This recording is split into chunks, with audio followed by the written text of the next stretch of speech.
anytime like I get somebody that comes back on, I always like to research back in to see the growth of the club from our last thing. Because I know we talked about like get back in the games, converting guests to cancel, stuff like that.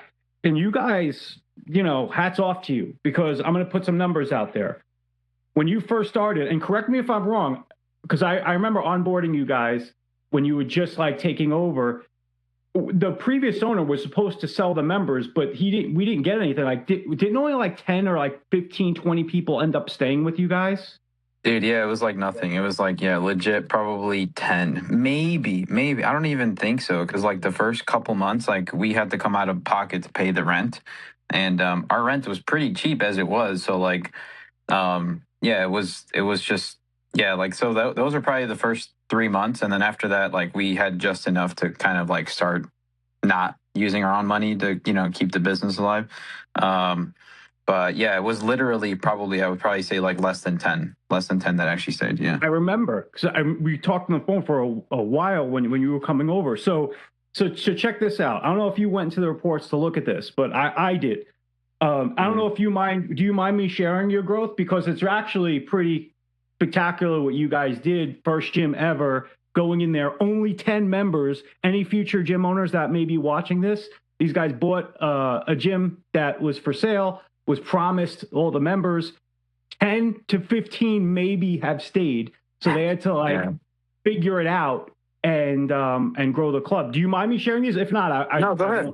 Yeah, go ahead. Okay. That's fine. Yeah. So your first year that you onboarded with only 10 members staying, you rounded up that year 68, let's call it $7,000 in monthly dues, meaning if you shut down the gym all month, didn't sell a single thing, $7,000 is going to float into your bank account every month. So that was year one. To the end of 2023. And then 22 to 23, and then 23 to 24, you had that base. I think you ended that year with $8,400 in EFT is what I saw. Yeah. This is the amazing part. From 24 to 25, you went from $8,400 in monthly dues to 14.7, call it 15, like exploded.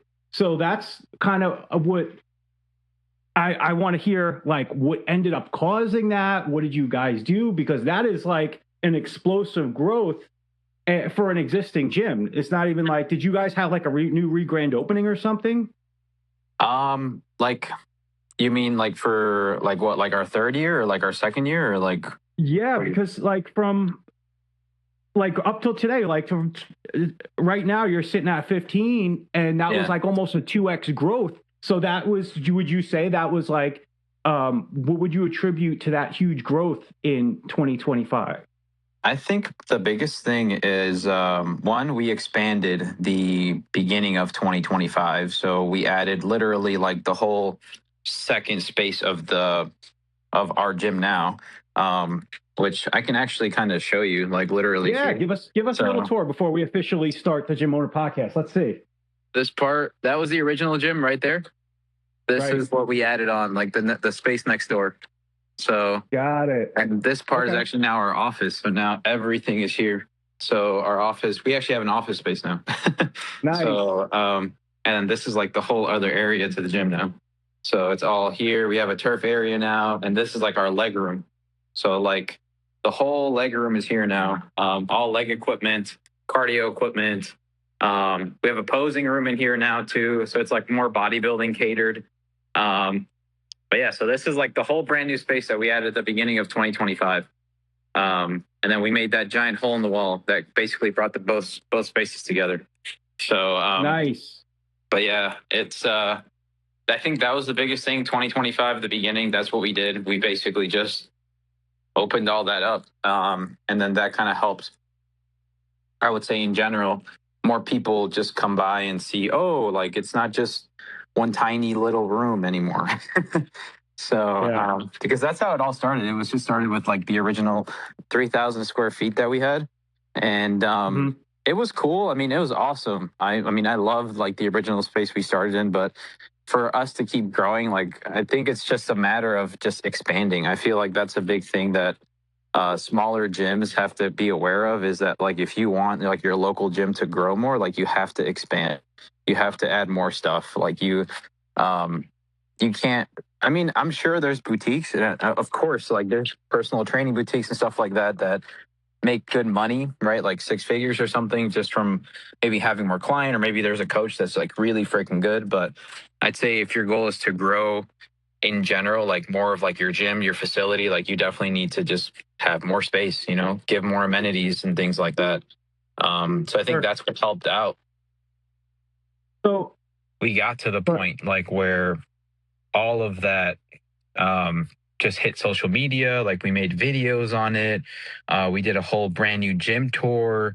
And the funny part is this wasn't even like, I mean, along the way, this is like the weirdest stuff is we've always been big on social media. We've always done a lot of content, but TikTok during those times when we were renovating and like putting up like literally like we weren't even trying to put up like viral content on TikTok. We were just putting up like ads, like legit ads we would record. And we had 2 of them that literally went like viral, like all over like they went on like the For You page, like people kept seeing them. And I was like, it literally made no sense because the video was just meant to be like an ad. We thought maybe it would probably just, you know, have a couple, you know, 100 people look at it or something, but it got like thousands and thousands and thousands of views. And then a lot of people engaged, and they were all within the area. They were all within like our Mundelein, like Lake County area. And it brought a lot of attention during that time we were expanding. And it was honestly just the best, like, time it probably could have happened. Because we were like expanding and all that stuff. But in general, that was huge. That was that helped out a lot. I believe, because you know, like TikTok, I know it's like the other younger generation, and I would say this generation for fitness is in a boom where it's never seen before. Like the 80s had a gym boom with everybody wearing neon spandex, and you know there was, you know, it was a boom, but it's not like today where you have guys and girls both doing like serious workouts, where not just, you know, girls coming to the gym and just doing cardio or whatever. Like I've seen girls doing harder workouts than most guys at the gym today, and that's like the culture going forward, that these are 2 sides of potential customers that are taking the gym, you know, very seriously. I can't think of a better time to be a gym owner. And I think maybe one of the big reasons is like you have that younger generations that's now really into the gym, and they see someone like yourself that looks, you know, you still look very young yourself, and you're a gym owner. And that's probably really inspiring. Like, hey, how's this guy a gym owner? Because we all know, like, once you're like, the gym is your passion, your love, what's the next goal is to own a gym. Like every person that loves to work out wants to own their own gym. Like every alcoholic wants to own their own bar. I think Arnold said that, right? So yeah, that's true. Maybe that's a thing, but I love that. Okay, so first let's do an official opening, because I know Steven's going to kill me. So let me just do an official opening, and we'll get right back to it. So yeah, sure, of course. Hey, welcome back to the Gym Owners Podcast. Today we have Gonz on with the Kage Gym. Welcome back, Gonz. How's it going, everyone? Thank you. Thank you for having me on. All right, awesome. All right, so let's get back to talking to social media. Gonz has a gym where it basically exploded the last year. And from what we were just saying is, I think social media had a good portion to do that, with also expanding the location. So tell us, TikTok, Instagram, Facebook, tell some gym owners that are maybe watching this that don't really dabble into social media, what you did to be successful, and what platforms to use. Should we use all of them? Is there one that we should really just more focus on? Yeah, I would honestly say so. Just taking it all back from the beginning, right? We took over a existing gym that kind had already a pretty, I would say, they had a good following. They already had reviews. Probably weren't like, I would say, the best in terms of reputation in some accounts, but um, I would say the very first thing that caught my eyes in general, like when we were trying to take over that gym, was they already have a social media. I was already pretty big on social media for my own coaching account, and I knew just how big of an impact that made for me. So I could only assume how big of an impact that would have been for our gym rather than starting from scratch. So immediately, as soon as we were talking about acquiring the gym with the owner honestly didn't really care so much about the social media. Like he knew that he had a social media, but he wasn't necessarily like he didn't really care about keeping it, nor did he care about like somebody taking it. And so I just told him, okay, if we buy the gym, like we want social media. And he was like, okay. So he literally just gave us his password, username, everything. And we were like, wow, okay, that was easy. Great. So he gave it to us. We basically did from there is just rebranded it to the Kage Gym. Right. What we took over in the beginning was basically just the Instagram and the Facebook and the Google page. So all those things helped us so that we did not start completely from scratch.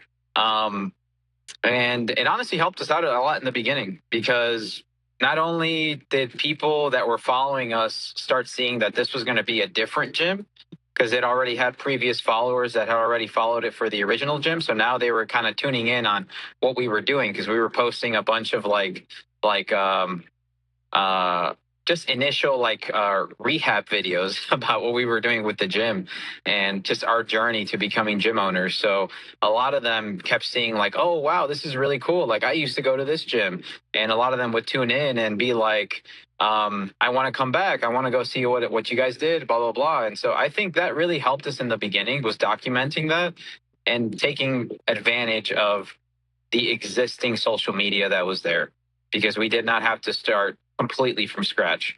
And I think that definitely helped a lot. And I think if any other gym owner is or gym wannabe owner is looking at either starting from scratch or acquiring like a pre-existing gym, I think that's a big pro that you could have if you are looking to start a gym is finding like an existing business already, finding an existing gym that already has a social or already has equipment inside of it so that you don't have to just come out of pocket for all those big expenses in the beginning, which helped us out a lot because and I'm very happy to say this, like 3 years into this gym owning, we are still debt free. Like we don't have any debt. We don't have any ginormous loans for equipment. And we don't have any investors that we have to pay back. So, and all we did was just buy out the current establishment that we had, which honestly, all we did was just buy the equipment. That's all we basically did in the beginning. We inherited like 10 members, but that was like, that was it really. Everything else was just like rehab over time and then just adding in small pieces of equipment we wanted to see in our gym over time. So everything that we have up until now is like 3 years in the making, you know? So, and it was just slowly over time. We just kept building, kept building, kept building. And I think the social media aspect of that in the beginning definitely helped out a lot so that we didn't start completely from scratch. But the biggest thing that we focused on is Instagram. I would probably say Instagram in the beginning and also Google ads. So we did a lot of Google, a lot of Instagram posting. We did start a TikTok for the page. That is something the gym owner did not have originally. So the TikTok we have right now was like from scratch. So that's something that we did create ourselves.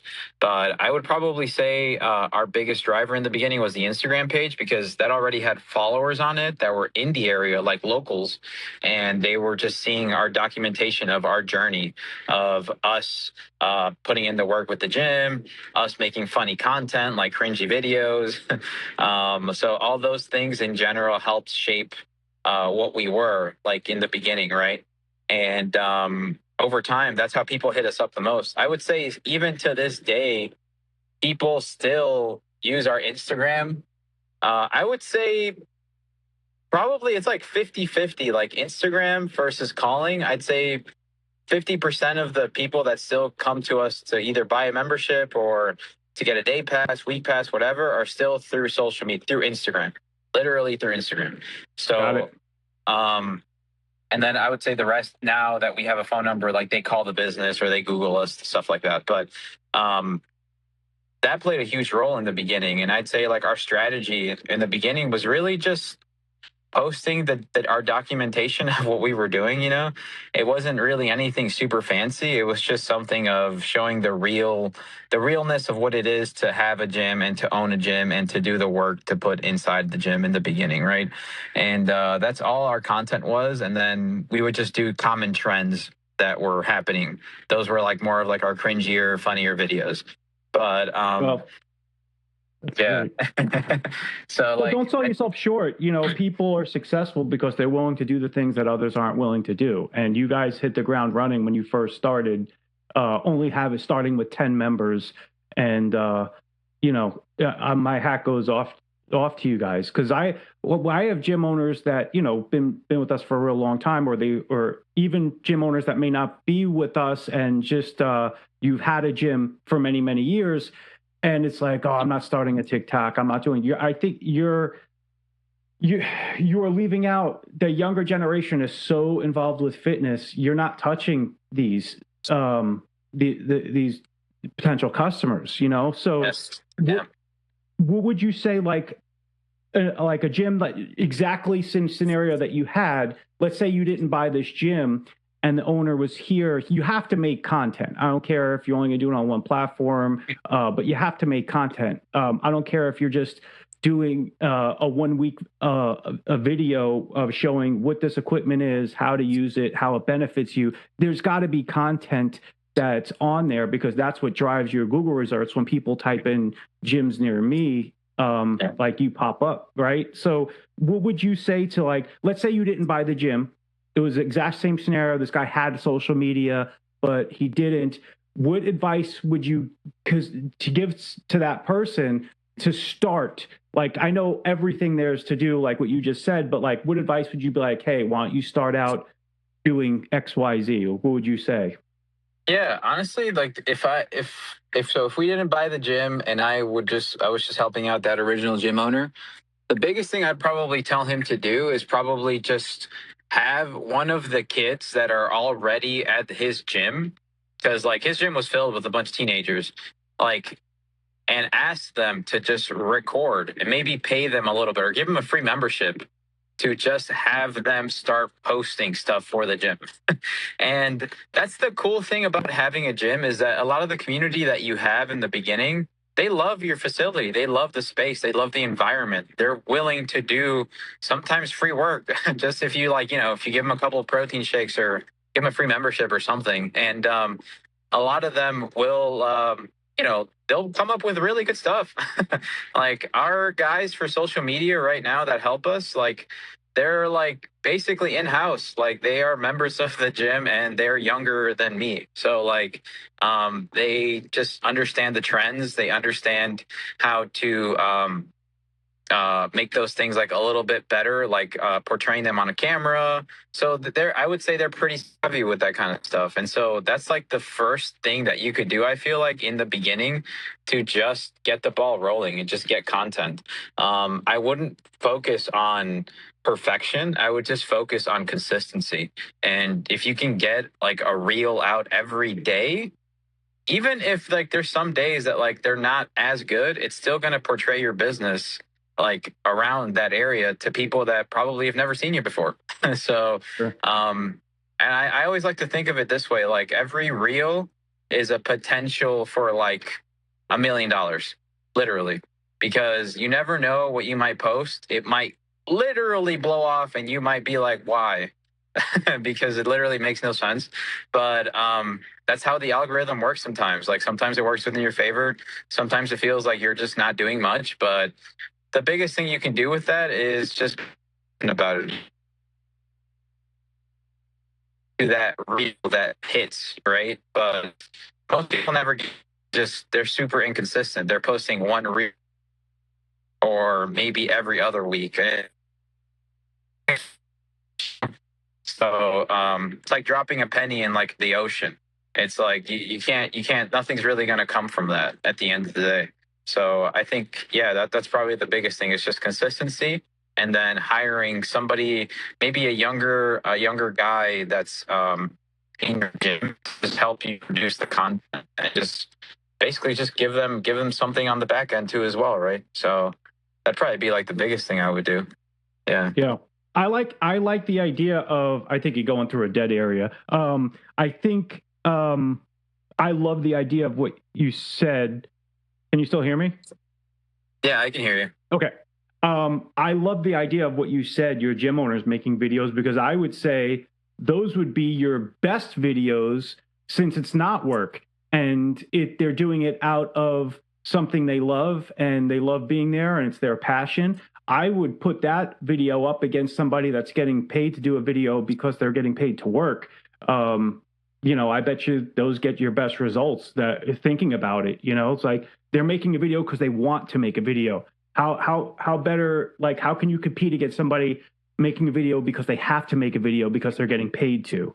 Like there's no comparison there. So you're probably gonna get the best of the best. And like what you said, some of them were probably willing to do it just to make the video or for a free month membership or anything like that. They just want to be a part there. You have a gym that I see where everybody is treated like family.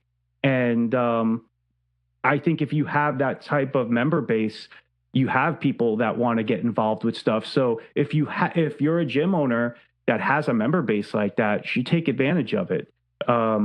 That's amazing. That's really good insight. Question for you. So let's say you're starting to post, because you guys are really good at social media, I would say. What is there a specific like software you currently use for like video editing, or do you just like open up Instagram, hit the play button, and just make a reel? So like, I mean, for editing stuff, usually we just use CapCut. CapCut is like a very popular mobile phone editor. But it's honestly super easy to use. That's why a lot of I'd say content creators just use CapCut, but that is the one that I like personally using. That's the one I'm pretty sure, yeah, that's our social media guys also use as well. But realistically, I would say our videos are really simple. Sometimes, I mean, they might look like, I don't know, to somebody that like just like doesn't really know anything about editing. They might look more like thought out or like very well portrayed or something with the captions and all that stuff. But it's really not that hard to put captions on videos nowadays. It used to be like probably a couple of years ago, because you actually had to manually type out some of the captions and put the effects on there. But now every single like just basic editor has auto captions, and you can literally just make a video and it'll just portray your captions, and you can pick whatever font and all that stuff to make basically go with your brand, all that stuff, and that's all we really add. We add just captions and like our little logo to the video. That's it. So it's pretty basic editing. I'd say majority of our videos are really just captivating either like the member or like the interview that we do. We do a lot of interviews on our page. So like we interview a lot of the members. We ask them how they like the gym. If there's new members, what they, like what kind of led them to come here. Ultimately, the kinds of videos we have on there are meant to be more for the people that are within the area that are maybe thinking twice about coming here. Because what we want to do is we want to showcase that our environment actually, one, they truly care, but they really like the gym, and I feel like if people hear about this and they see, oh, it's other people that have been here and it's new people all the time that say like our gym is really good, it'll help that other person make that decision, right? The one that hasn't been to our gym yet. And so it helps them. That's honestly, I feel like the biggest thing that we like to portray on our videos is just letting people know that, hey, we're a cool gym. We got some cool people here. Like, come on by and come check us out. Nice. And then I would say the other thing is like, sometimes we just put funny content, like relatable content on there too, that just honestly just gets more reach. but that more reach also helps more eyeballs come to the page, which over time will Sure. help with more people. So I would say that's kind of like how our social media is set up. But we don't really fix what's not broken. Like we've been doing a lot of those interview videos since the very beginning, and we still do them now. So they still work. A lot of them get engagement, and a lot of them trigger like uh, just more people from those people that we interview from their circle to come to our social media. So all of those little circles kind of intertwine over time, and yeah, they just more reach in general, right? It's more of that organic reach. But Yep. yeah, I would say yeah, that's probably Do like you the have biggest thing. do you have like a set number of like, okay, like when you come up with video ideas, do you all meet together? Do you focus on like, okay, we're gonna do like how many hours a week would you say you guys, if you do that, will like get together with video ideas, or is it more of like spur of the moment that with a video? So right now we do have a social media guy that does like he works out at the gym. He's the one Hmm. that's responsible now for like thinking of ideas or different skits or different kinds of things that we do. Um, so he kind of does that now. But I would say we have a base layer of already like ideas that we can just do in general. Like for example, like the interview style videos of where we ask a member like, hey, what's your name, how long have you been coming here, how'd you hear about the gym, and do you like the gym? Like those are just basic interview questions that we just have on repeat. And those are just that's like honestly very easy content we can do anytime. You know what I'm saying? So we do have those for the occasion of like maybe we can't think of a certain idea or something. We just do those like the ones that work. But we Sure. have multiple of those. Like it's not just the interview style videos. Sometimes we might have another interview, or sometimes we have another like walk through of the gym that we do. Sometimes we showcase like a piece of equipment. Like we were doing a lot of like things our gym has that your gym hasn't. That was a skit that we had for literally all the pieces of equipment that we have at the gym. So and that series did very well too. There was a lot of people that just really liked some of the pieces that we had, some of the unique old school pieces we had. So that did very well for reach as well. But I would say, yeah, that's kind of like how it is, right? Like right now we do have somebody that works on those ideas, but I mean we always have like a base layer of content that we can just do if for some reason we don't have that. You know what I'm saying? So Yeah. Yeah. I get you. Because I know some places they treat it almost like a writers' room meeting where like somebody come up with an idea and then somebody be like, oh, what if we add like that one thing? Like for example, if I was like, hey, let's set up a new series called How Not to Gym, and it's supposed to be a funny thing of like how not to do something, and then we show you the right way. Like for example, someone's posing in the bathroom and someone walks in, no, no, no, and then you like for example, you guys just started a new posing room. You go to the yeah. posing room and you say, this is the posing room that you would use. I don't know, something like that. And then someone goes, that Yeah. would be great, but let's do it this way. And then you end up having a really great video because you had a meeting of the minds and really, I don't know, like, is that something like you guys have done before? Would you suggest something like that? But obviously if there's time. Like what do you mean? Like doing like more spontaneous content or something? No, just like so let's say you're when coming up for ideas. Like some places don't, I know some gym owners will say, well, I'm so busy, I don't have a lot of time. Okay, let's designate some time, like one day out of the week where me, my social media guy, and maybe the manager of the gym will all sit together. They'll pitch the ideas, and then we can either add on to them or change them a little bit, and then those are the Oh, ideas okay. that end up getting shipped out. Just so you're not having one person just come up with ideas. You're still involved a little bit, but sometimes, Yes. like even a writer's room meeting for TV shows, it's not just one person that will write. It's a room with everybody because they'll pitch something and then another writer will go, yeah, let's do it this way, and then you end up having a really funny scene. You know what I mean? Yes, yeah. So that is very huge. Yeah, I would say in the beginning we did do that a lot. Like usually before we got into like recording content. Some days like we would just kind of go out and sometimes take like a little walk around like our little commercial space and just think of like a different ideas. So like, hey, like maybe this honestly, the best way you can get really cool ideas is just scrolling through Instagram or TikTok. Like just scroll a little bit, like maybe like 10 15 minutes. You should get a good base level of things that are trending right now within the gym space. And you should be able to think of a couple things you can replicate or do better. Because there's a lot of content right now that like it's almost like the same thing. Somebody else is just saying it. But the cool thing that you can do is you can give it your own twist, right? Like I was, yep. Yeah, exactly. So I think that's one thing that we try to do sometimes is if we see a common trend, do it, but we try to just put our own twist to it and just make it a little different, right? So that way you don't have to like completely copy.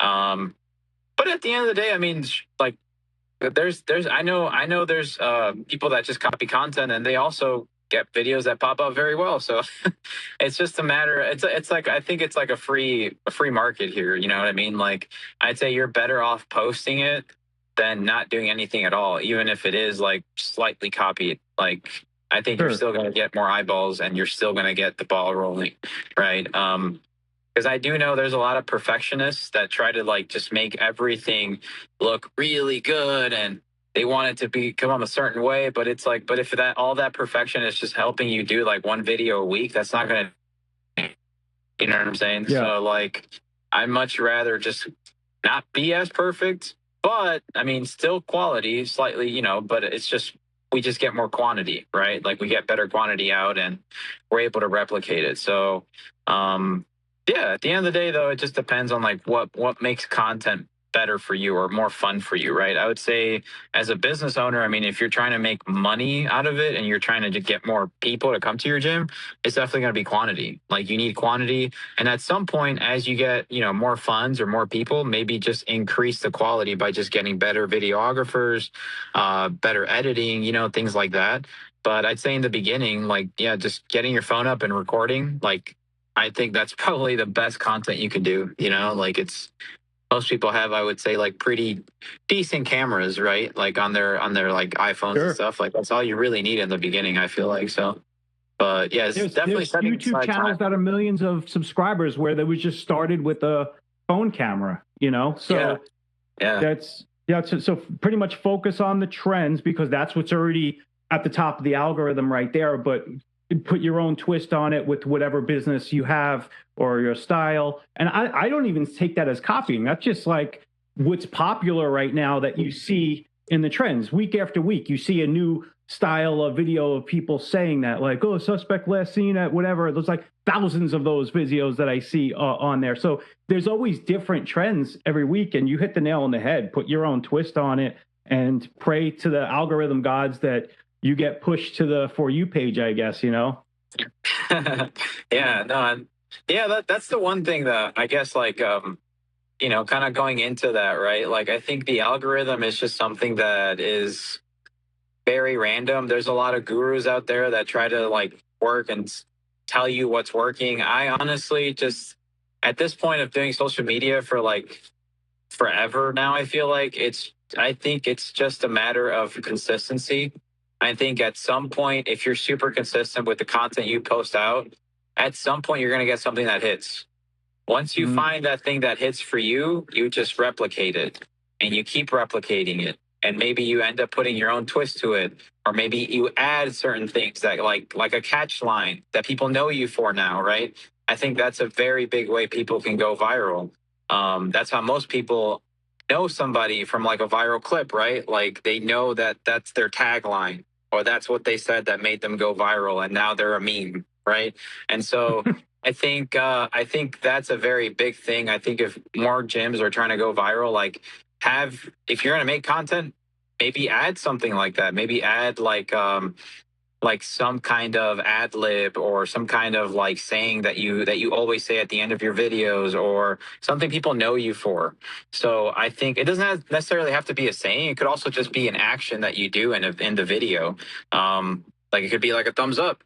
It could be like you know, like maybe you have like a funny hat that you always wear, Your own and signature. that's just the thing. Yeah, or a signature. Yeah, Yeah, like exactly, like a you're like signature. that's your known for signature on every video that you do. Like the Yes. you know Eric Kavinsky, the now he has a YouTube channel scaling up catches or whatnot. He used to do pranks, and now he does like Yes. Yeah. this Yeah. thing where Yeah. he Yeah. can, so his key signature, Yeah. straight to jail, and Yeah. that's Yeah. perfect. So, have your own signature. I love it. And that's the I've heard that so many times. Be consistent to grow your social media, and like is it really important to have a like I know some of these platforms will have a scheduler, or you can get an app that's a schedule that will automatically push out the videos at the exact same time or something like that. Is that something that you would recommend or something that you do? So we don't do that. We just, like I said, we just pay somebody like that's part of like our gym that he's like he thinks of the ideas, but he also is responsible for posting them. So Okay. so yeah, I guess if you don't have someone like that that posts for you and stuff like that on all your socials, then I would say an app like that would probably be really cool to have. Um, I just find it to be like, I don't know. It depends. If you already have all the content done, like you have Right. 30 videos or something that are just like ready to be scheduled out, that's cool because then you can just put them all on there and bam. Like, yeah, you can just wait, right? But you're going to have another day where you kind of do all those videos again and maybe put them on that app. We just pay somebody to kind of just do them as the week goes by. You know what I'm saying? But does So, he try to release the videos like on the same date at the same time? Like some uh, uh, content creators will always say, we'll have a video on Friday at 3 o'clock, always uploaded. Like, do you do that, or it's just when it comes up, it comes up? I'd probably say the timing, like the time that it comes on a day, is probably going to be always like around afternoon. Mm-hmm. But I would say like the day, our schedule, usually we try to post right now like about 3 to 4 times a week. Um, and I would probably say it's going to be during the day. So, or sorry, during like the beginning of the week. So we have usually like two, maybe three videos like during like the middle of the week, and then we have like maybe one or two around like the end of the week. So like the weekend, you know. But I'd say as far as timing goes, we just try to get usually like in the afternoon, so like around like 4 or 5 p.m. That's usually when people are done out of work. They're maybe scrolling on more through your social media, so it just tends to be like a better time. But you could also post during lunchtime too for people. People are all on their phones during lunchtime. Um, you could post during morning time. Honestly, I don't think the timing really matters. I think it's just a matter of you doing it consistently. So whether it's at 5 or 6 p.m., like even if you decided to post that day in the morning, I don't think it really makes that much of a difference. Over the day, like you are still going to get more views and more reach in general. So yeah, that's I would say that's how our schedule works. But yeah. Got it. Okay. Was there like a specific video that you guys did that you like, or a certain type of content that definitely didn't work and to stay away from? You know what I mean? Definitely didn't work. Definitely didn't work. Hmm. Or something that where you thought was going to be good, and you were like, okay, that didn't end up good. Let's not do that again, or that style of content, or anything like that. Or it could be anything that worked. Maybe you tried doing something else and it just didn't work for whatever reason, and you thought you had high hopes of it bringing more people into the business or something. I think yeah, thinking about something that didn't work with social media, I don't think there was anything that didn't work because I still, like I said, I still believe that even if it was like a video that didn't get as many views or as much interaction, it still got something, you know? So like I don't think there was any of them that like I would say that like, oh my God, we're gonna stay away from. Um any videos that we still do, any of the skits that we still do, there's still things that we do now. I would say that the biggest things that we don't do as much now are trends. Like we don't really do as many trendy like TikTok videos as much as we did in the beginning. In the beginning, we just did them because like they would just get more reach, and I would say like just to get more eyeballs in the beginning, that's why we did it a lot. But I'd say as you kind of just keep getting that reach, you probably don't have to do them as much. You know, if you don't like if you don't like the whole cringy, um, you know, type of videos like that, uh, but that's not necessarily because it's not necessarily because they did bad or anything. I just think it's just because we just don't really need to do them as much anymore, and we just Yeah.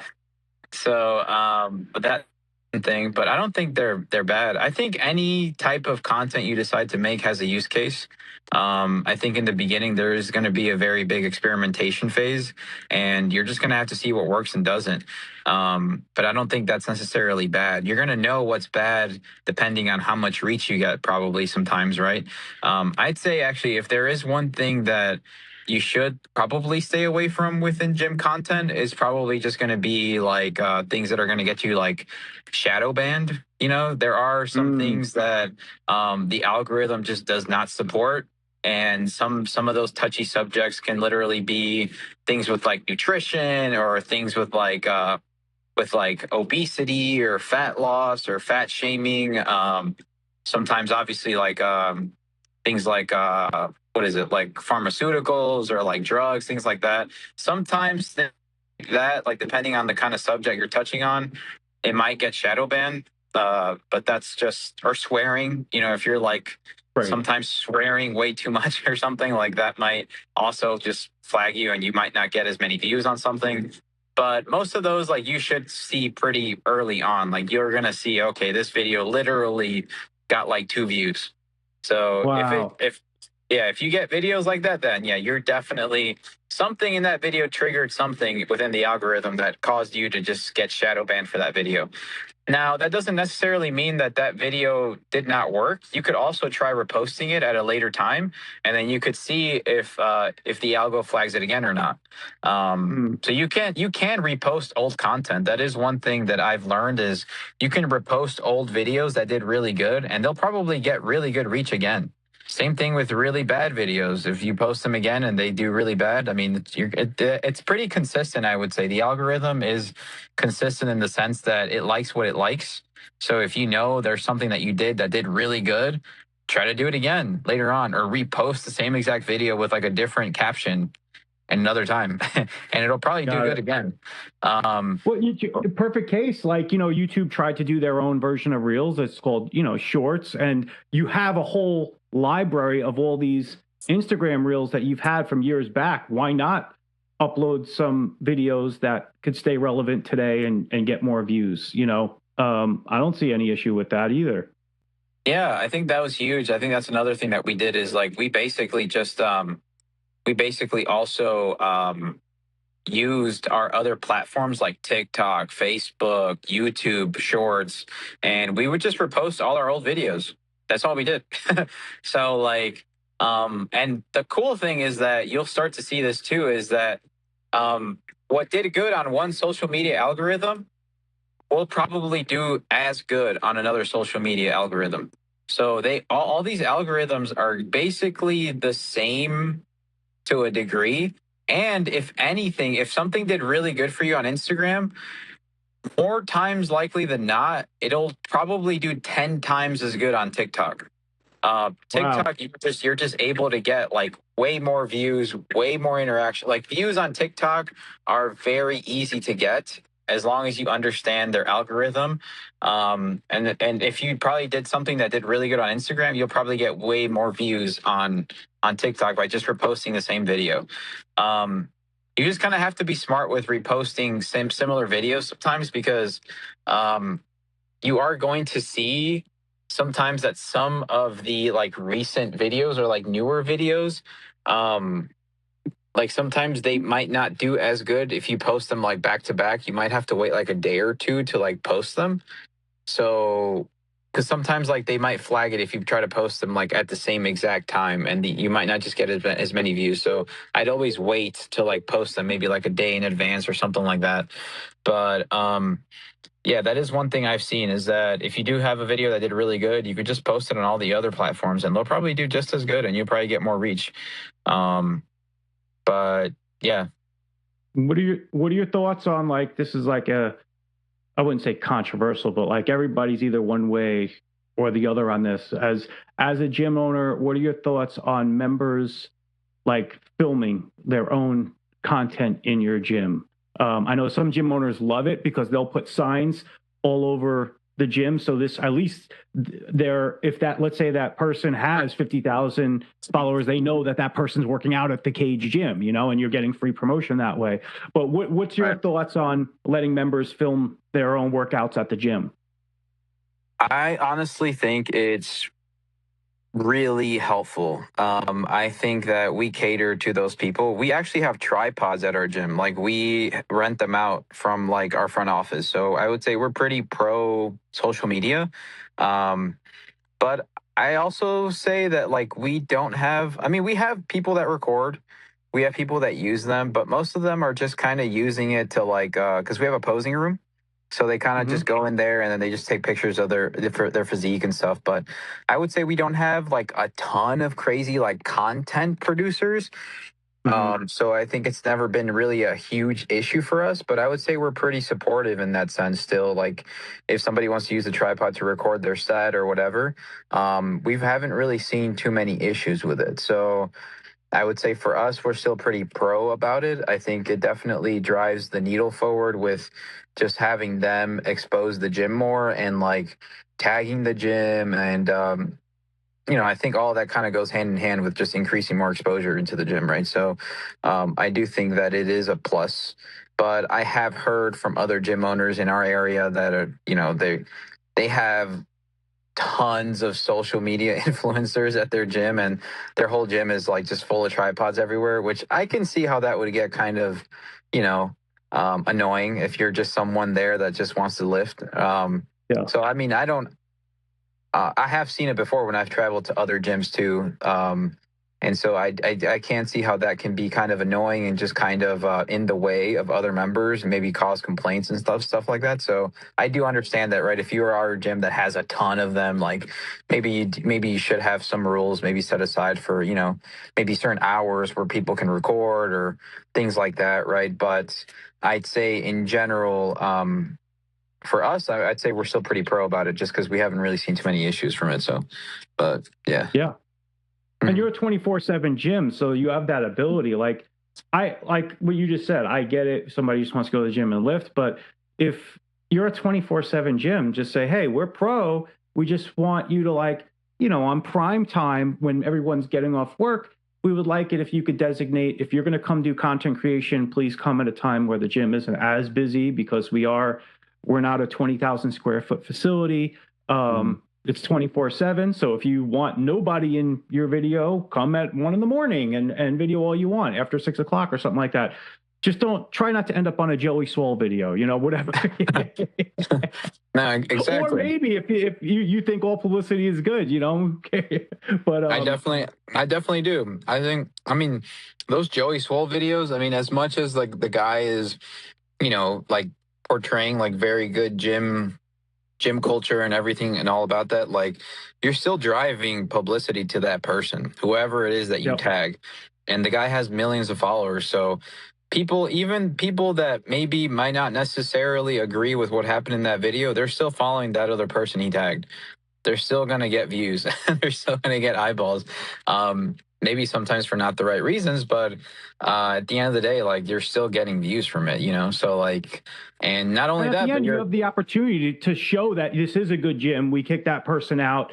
And because he says, hey, this gym did the right thing, please show their love to this. So at the end, it is an opportunity. Like, maybe it would be, I could see gyms probably rage baiting to be on a Joey Soul video to get that publicity. I'm pretty sure that's happened too. I'm pretty sure a lot of people do that now. And Joey Soul just has to like go through the videos that like are fake versus the ones that are real. Oh God. Oh my Lord. Yeah. All right. Well, I know that. Thank you a lot of your time. I just want one last question. and I'll end it on there, or I'll bring up any other topics you want to talk about off social media. But out of the gym owners that are doing social media, because you're on there, you see what other people are doing. What would you see is like the most common mistake people that are trying to do social media but do something wrong? Like what would you say is like the number one thing that you see that is just don't skip this idea of doing that? If there is any. So basically, just to kind of summarize what you said like what most gym owners do wrong with social media. If you see like somebody trying to do social media that isn't, and then like I won't just say if I'll just not put it towards a person. Is there any social media that you see where you would just try to, like, what mistakes would you see? If you have seen other gym owners making mistakes on social media, what would you avoid? What would those mistakes be, and how would you avoid them? Okay. I'd say the biggest mistakes that I've seen from looking at other gym owners, like just gym pages in general, and I think a lot of these local gyms, when I've traveled, I've seen them and I've seen their socials, because here's the thing, right? When I go traveling somewhere, I want to go to like a gym that kind of resembles the gym that we have. So I really like local gyms. I don't really like going to commercial gyms. And every time I travel, I always see the local gyms, their social medias are just one, I have no idea where the equipment is. Like there's no equipment on there. There's just promotions. Like just promotions of like, hey, come try us out for a free week. Hey, this is the gym here. Like this is the ad. Like there's nothing that showcases the entirety of the gym, what's going on. There's no reels or videos, like rarely. Or there's like some personal training going on or something, but it's like you're not really selling what you have, And so I think that as a consumer, I can't really see what's going on there. And if I can't really see within like the first 5 seconds, I'm going to a different gym. You know what I'm saying? Yeah. So like I think that the biggest thing I see is like the way that their social media is set up. It's just not like eye candy, right? To the viewer, to the consumer. You should showcase your equipment. You should have videos on there showcasing maybe your community. You should have videos, maybe like a montage of like people working out at your gym. All those things I think are things people see when they're traveling or when they're looking for a new gym of, oh, okay, this is somewhere I want to be. Like, this is cool. They got this. Okay, great. I'm going. You know what I mean? And then just having like a seamless way of getting somebody to sign up. So for us, that's like putting a link on our bio, literally right there. As soon as you click on it, bam, day pass, or you can get a membership, whichever. So it gets you to know, and then immediately as soon as they pay for it, they know what they have to do because they get a little reminder saying, hey, come into the gym during this time, and then bam, they get set up. So I think that's probably the biggest thing that I could see as a consumer of, because I also love to go to other local gyms and see what they got, and I love to train in different environments like that. So for me, that's probably been one of the most frustrating things is that I just, some of the local gyms, like, it just looks like they don't really care about their social media. It's just something that they're like, just throwing in a promotion, throwing in here, like a little picture, a little picture ad or something. And yeah, and I think that's a perfect answer. That's a perfect answer. They're just showcasing promotions and specials, but not the reason why I would want to take advantage of those promotions and specials.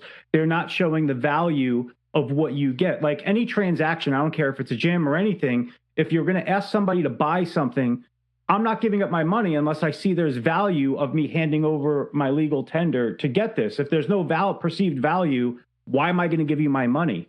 Exactly.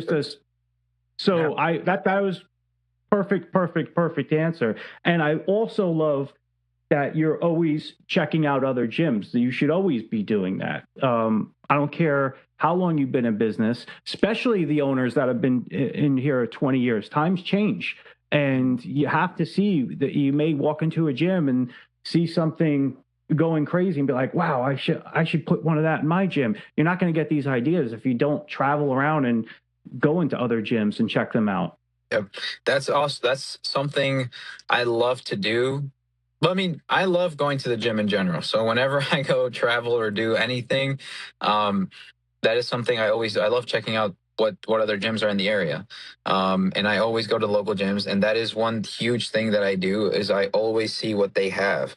Like I always see what cool thing that we could do better for our gym or incorporate to our gym and or make better. You know what I'm saying? So Mm-hmm. I definitely think that helps a lot. It's just traveling and just seeing what's out there because you never know. Like you may think you're hot shit, but then all of a sudden it's like, oh, like you travel to another state and it's like you see this gym doing it way better than you're doing it.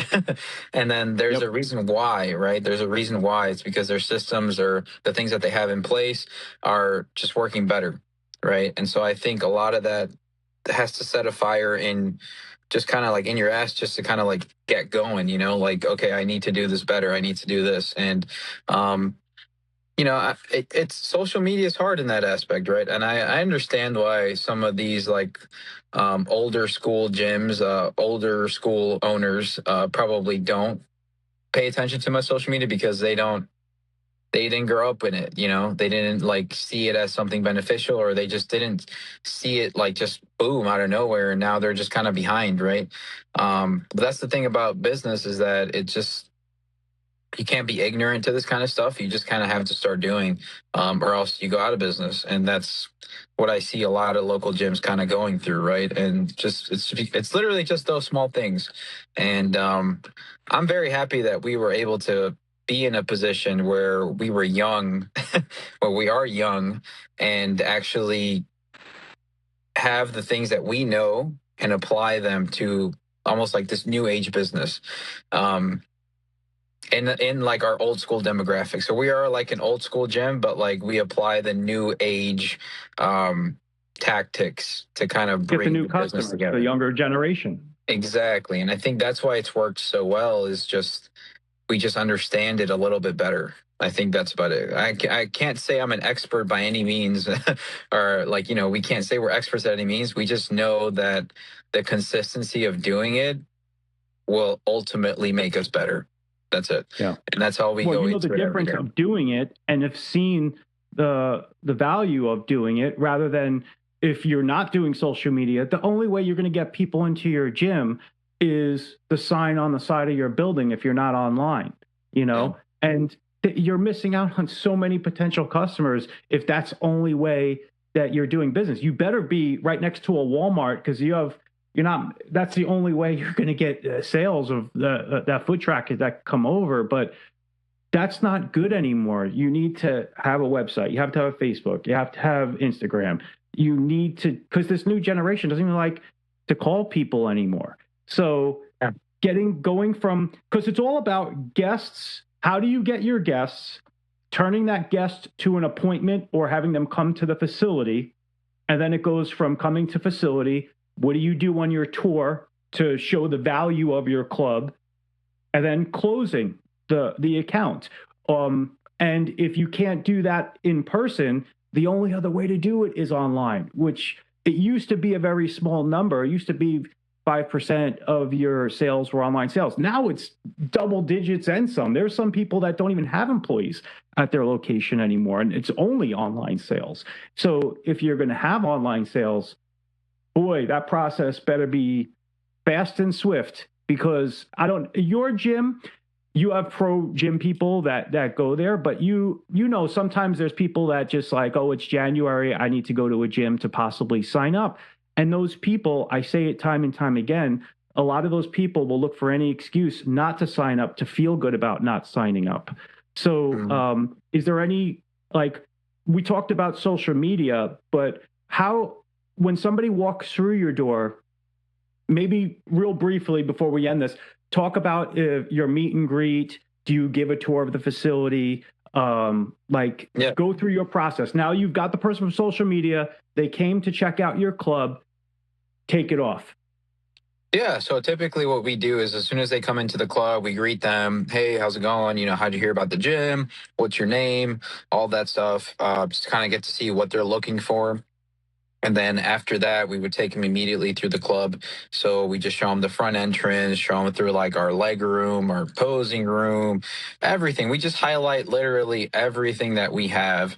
And then we just take him through a whole walk around of everything. Once I'm done taking him through the walk around, I ask them, hey, is there anything specific you're looking for in a gym? And then that's usually when I can tell, okay, are they a beginner?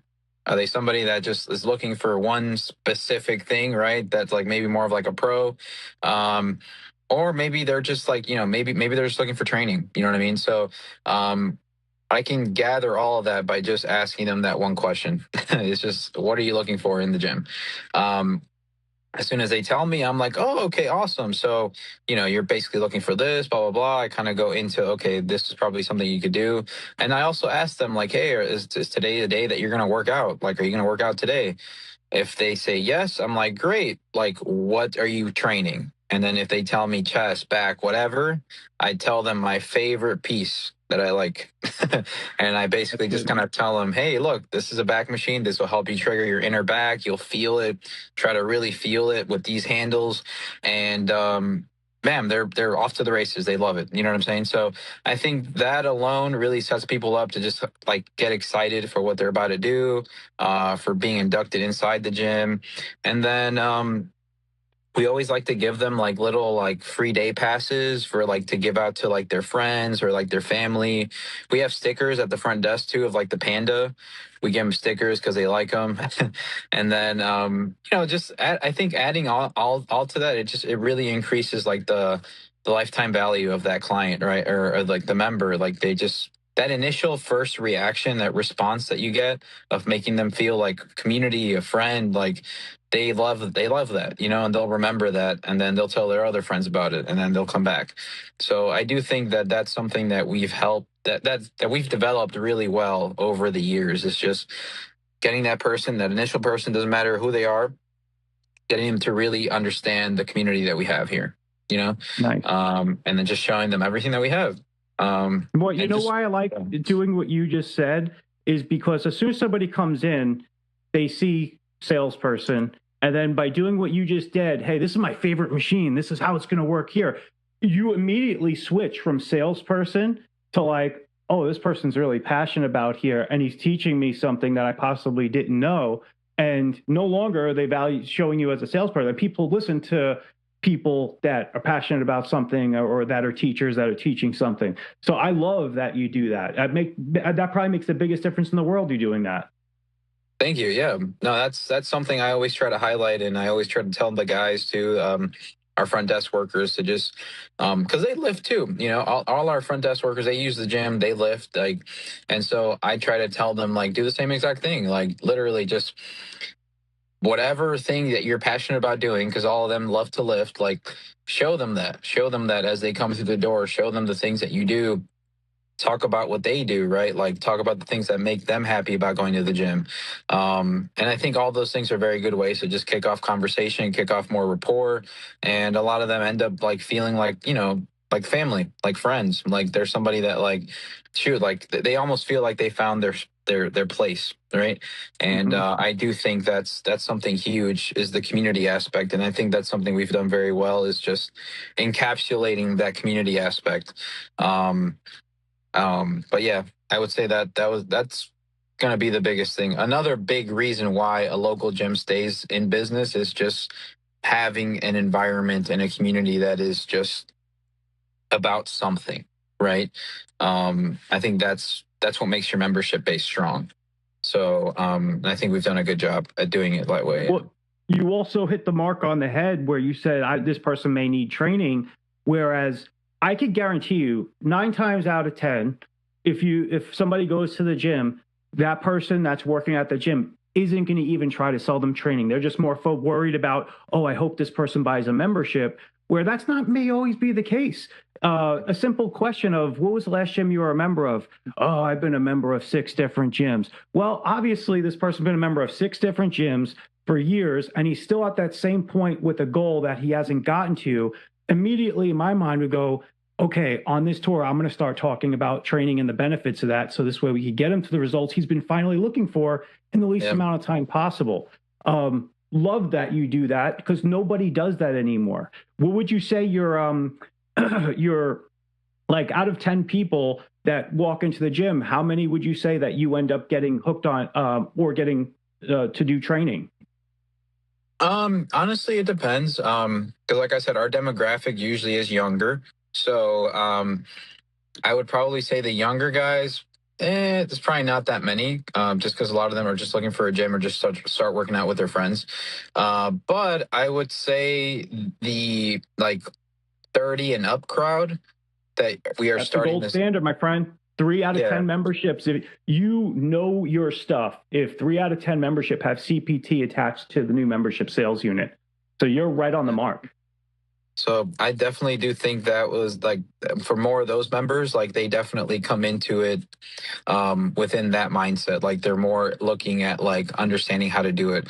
But a lot of the times, like I can know exactly if they're looking for training by me asking them like, okay, like what are you looking for in the gym? And most of the time, like if they haven't done it successfully before or they don't really know what's going on or how to use the machines, like a lot of them will just be like, I honestly don't know how to do the machines.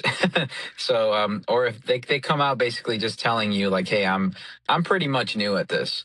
As soon as I hear that, I'm like, okay, well that's perfect, we also do personal training here as well. So then I kind of just go into like what they're trying to do, if they have any goals, and then from there just try to pair them up with like a consultation. So that's probably, I would say, like my bread and butter when it comes to that. But yeah, I would say that's usually like our demographic that kind of would steer more towards PT. Every once in a while, we do get some younger guys now that want to do more bodybuilding stuff. Like a lot of them want to do like a show or they want to get like ripped and stuff like that. But a lot of them are just more we kind of like steer them more towards like online coaching because we also do online coaching here. We don't just do PT. So for online coaching, we teach them about their diet. We give them like a training plan. So it's almost like hands off PT, right? So we don't have to necessarily be there. They're just responsible for doing the plan. And then over time, they just check in weekly.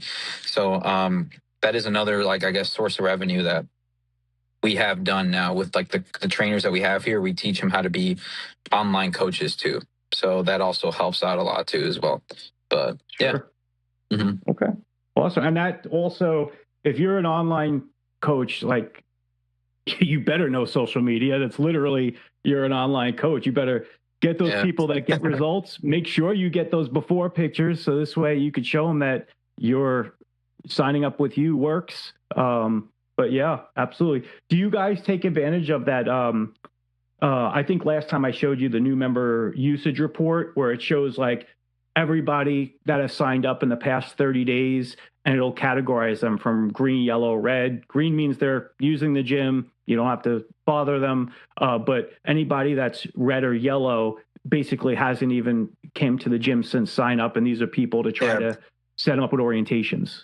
I think I've seen it before, but honestly, I still have to play around with it. But I did kind of glance over it. I think it was like a little bit ago, but yeah, I haven't really used it too much. But yeah, that would be huge so that we could go back and like start looking at some of the people that aren't using it, and just getting them to come in. No, that would be, yeah, we definitely need to use it.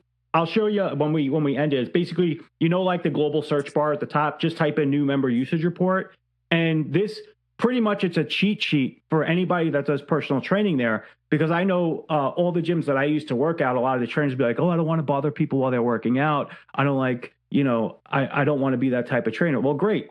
Here's literally a cheat sheet of everybody that signed up the past 30 days, shows you who's not using it. Let's call these people up for 2 reasons. Yes, possible personal training client, but 2, these people are going to cancel in a couple of months because they're just paying for something they're not using. So you get, even if you don't sell the PT, even if you only did, if that person only showed up for an orientation, that person is probably going to last twice as long as if you never got a hold of them or did an orientation. So, yep. All right. Well, Gonz, thank you so much for your time today. Let's come back soon. We'll catch back up, and please let us know if next time, are you any plans to expand or anything like that at the gym? maybe open up another location now that you did expand? Honestly, I think this is year 4 now, I guess. I think heading into year 4. We are definitely gonna probably start looking for just more equipment in general that we can start like putting into like our existing gym.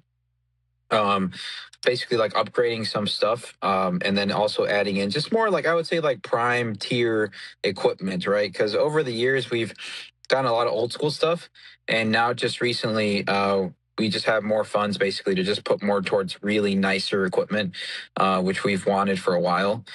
We recently got like a pendulum squat from like Jim Lico, and that got put in. That's been a piece that everyone's been asking for us since we started the gym, honestly. So Wow.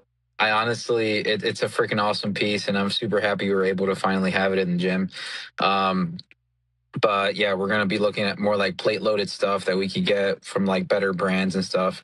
But I would say in general, one thing we're gonna start doing this year too is we have to open back up our storage unit, because we're gonna start accumulating more equipment, more used equipment and stuff like that, so that when we do find a second space and or bigger location, we still don't know yet. We either might make a second one, or we might just move and get a bigger location.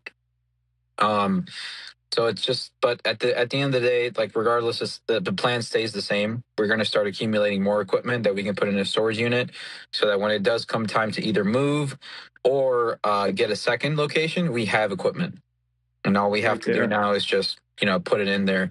The last thing I want to do is take out a loan or get an investor, or you know what I mean. Just I don't. I think that'll be last case scenario. Yeah. I'd rather just start slow and steady, and then just like keep the equity that we have within the business. But that's at least like the biggest thing that this year prioritizing. I'd say like the biggest thing is making a couple more remodels to the gym, to our current gym, making it look better, nicer, adding in better pieces, and then honestly, if possible, making it like an even bigger year than what we had this last year, both in PT for personal training. So just keep adding on more to the team, and keep getting more leads and stuff like that. But also just like increasing more membership base and seeing like what our cap truly is with the space that we have, because I still don't think we have the cap. Yes, our membership has grown. Like our membership base is like the biggest it's ever been right now, but I still don't think we're at a limit, like a capacity for the members that we have. So I still do think we have a little bit ways to go for us to really reach that limit. So yeah, year 4 will definitely just be testing that limit and seeing where that might be. You know what I mean? But yeah, more than anything, It's I harder for think you that's the because your thing. members actually use the gym, where like another gym your size that's just like a regular family, not not like you have like real deal people that go every single day all the time. That's harder than just a place that just opens up and says, "Oh, we're a gym, family friendly." Those people can Mhm. 2x the members then, because I would say 70% of that member base probably doesn't even go where your members use the gym. Yep. So yeah, that is the one thing. Yeah, our members do use the gym a little bit more, but you'd be surprised. We still have some people that like, we still get the people that sign up and like don't ever come, like from like they just come in Monthly like maybe the first donations. week. Yeah, literally. So we have started seeing that more, just as we've gotten just more signups in general. I think it's just Yeah. bound to happen.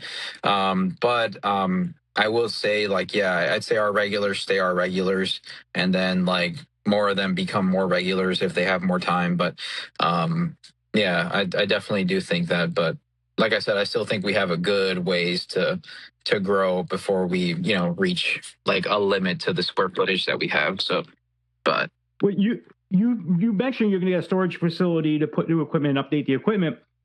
This I swear this is the last question and we'll end it. But that's a very, very, very good point. How do gyms know which pieces of equipment to go in? Would you suggest, like, since you do have a good social media following and all your members pretty much follow you, should you have your members put it to a vote, or do you just say like, nope, it's my gym, I'm going to pick this, and because I want that? so I would say now It's been a mixture of asking our community for what kind of equipment they want to see now. In the beginning, it was just stuff we wanted.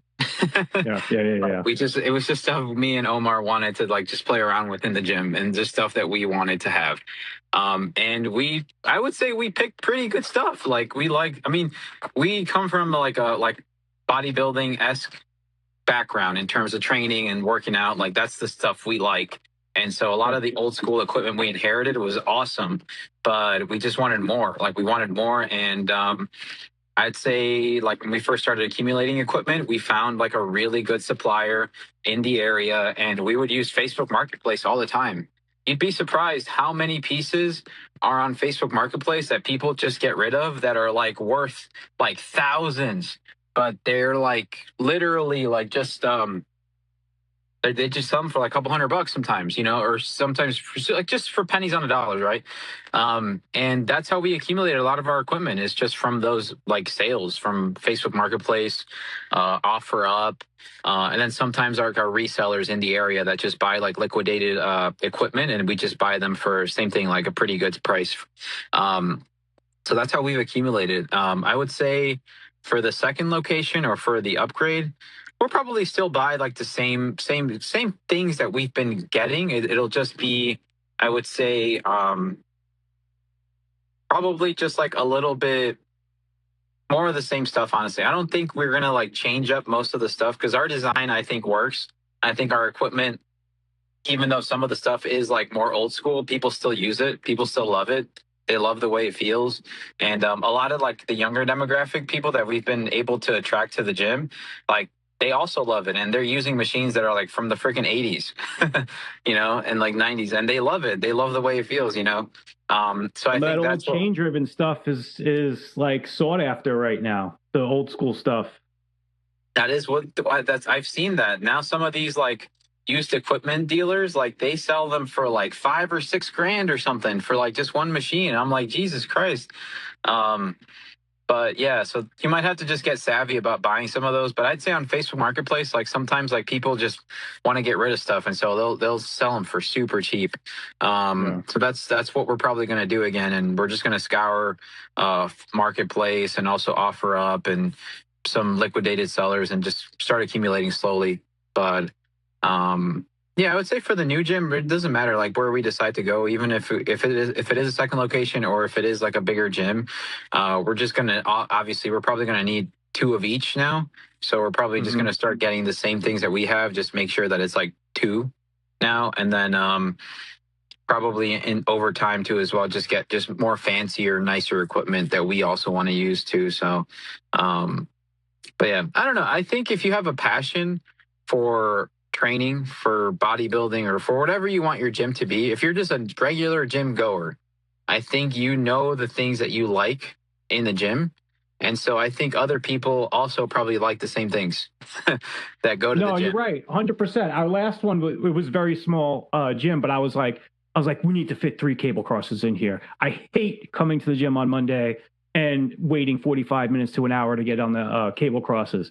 And everybody agreed with that. And it's right. So there's merit to the fact, if this is your passion, this is your love, chances are people that also love and have a passion for this as well they're going to see that and be like, wow, this person really put some thought into getting all this equipment. So that's good. I just know some gyms like to do that to make the customers feel involved, like, hey, this is your, like, because you know some clubs have like an enhancement fee every year, so this is their way of getting their voice heard of what that enhancement fee is going to. They get to vote on a piece of equipment, but 80% of the other equipment is going to be chosen by the owner, you know. Yeah, of course. And I think that's huge too, right? That's one of the reasons why we started doing more of that, is that this year we enacted that like enhancement fee for our members. It was the first year we've done that, and it helped a lot, obviously, with like just getting more funding at the beginning of the year. But that is one thing that we decided to do, is just do more polls on our social media and just see what our members want, you know. And I mean, we definitely have been delivering on that so far. So I think that just helps keep morale high. It keeps members happier. But at the end of the day, like I said, like even if we were to decide to, you know, buy something that we wanted, like I don't think they're gonna really like I would say they're not going to be upset because we got something cooler, you know. So, but at the end of the day, I mean, yeah, that definitely helps. Just getting like an input from your community, I think that always helps too. Yeah. Okay. Well, Gonz, again, thank you for all your time. I know we went way over, but it's always fun to talk with you. And as always, you know, if I'm never in a meeting and you ever have questions besides, you know, software, has to just talk about the industry, you know, my phone's always open for you. Thank you. Thank you for having me on, dude. This was freaking awesome. I love talking about this stuff. I've kind of we recently just started a podcast too. If you need me on, just have me on. I'll be happy to reciprocate for you. No, we're definitely going to have more guests on. We're literally just on our third episode. We're going to record the third episode this Friday. We're doing it every Friday now. But yeah, it's the Uncaged podcast. That's what it's called. That's awesome. That's awesome. Yeah, you know what even started this podcast? It wasn't even like to say, oh, we wanted to do Jim O's podcast. Back when we started Gym Insight 12 years ago, I was like the only employee, right? And a lot of first time, I would say 60% of the people that onboard, it's new gym owners. So you know what I do when it's a new gym owner. I didn't just talk about software with you when you came on. I probably spent 80% of my time talking about, hey, this is how you grow your gym. This is what you should do for memberships. This is what you do. So I pretty much would always say like the same things over and over. And that's how these podcasts start. I was like, you know what? I'm going to do one thing where I record myself and I'm going to put this out on there. And that's how it started a year ago. I mean, granted, I don't get as much time. I wish I could just have time just to do these podcasts all the time because it's really fun. But, you know, if you love doing your podcast, take your own advice, be consistent, because I could tell you I am not, because this is an afterthought. This isn't what my main job is. This is just when I have time and I can schedule somebody that's willing to come on, I do it.